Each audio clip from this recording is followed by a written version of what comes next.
Hi guys, মই ৰুম্পী হৈকে মই মোৰ ইউটিউব চেনেলটোলৈ আপোনালোকক স্বাগতম জনাইছোঁ। আজি মই বনাবলৈ লৈছোঁ ধূপ পিঠা। ধূপ পিঠা সাধাৰণতে আমি বিহুত বনোৱা হয় আৰু কি কি সামগ্ৰী দৰকাৰ হয় মই সকলোখিনি দেখাই দিছোঁ। এয়া ময়দা লৈছোঁ, ময়দা অলপ সৰহকৈ ল'ব লাগে আৰু ময়দাটো চাই চুজি অলপ তাৰ অলপ কমকৈ ল'ব লাগে।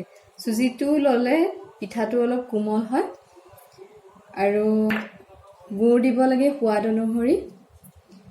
মই যিহেতুকে পিঠাটো কমকৈ বনাব লৈছোঁ সেইটো কাৰণে মই কমকৈ গুড় লৈছোঁ আৰু এয়া পানী লৈছোঁ আধা গিলাচ আৰু বেকিং ল'ব লাগে আধা চামুচমান ল'লেই হৈ যায়। আৰু মই এইখিনি গোটেইখিনি মিলাই একেলগে আধা ঘণ্টা আগত মই ৰাখি থৈ লৈছোঁ।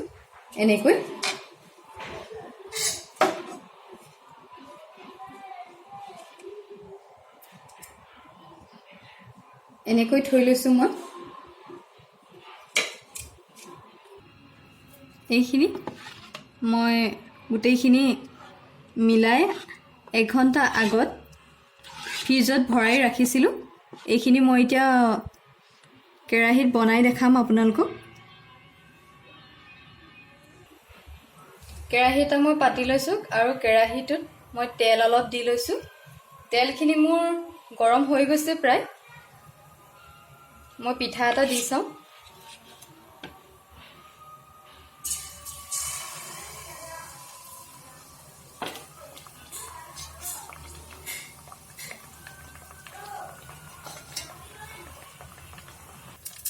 পিঠাটো মোৰ ধুনীয়াকৈ ফুলি গৈছে। এতিয়া মই লুটিয়াই দিছোঁ।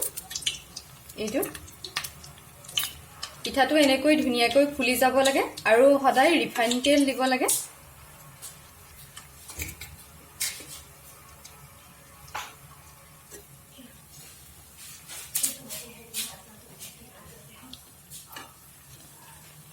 আমি সন্ধিয়া চাহৰ লগতো আমি খাব পাৰোঁ। পিঠাটো এইটো মোৰ হৈ গৈছে। মই এইটো নমাই ৰাখি ল'ম।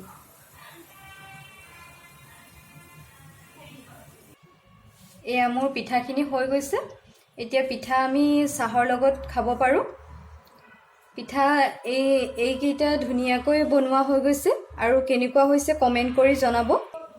ভিডিঅ'টো যদি চাই ভাল পায় লাইক কৰিব, কমেণ্ট কৰিব আৰু ছাবস্ক্ৰাইব কৰিব আৰু শ্বেয়াৰ কৰিব নাপাহৰিব। জয় আই অসম। ধন্যবাদ।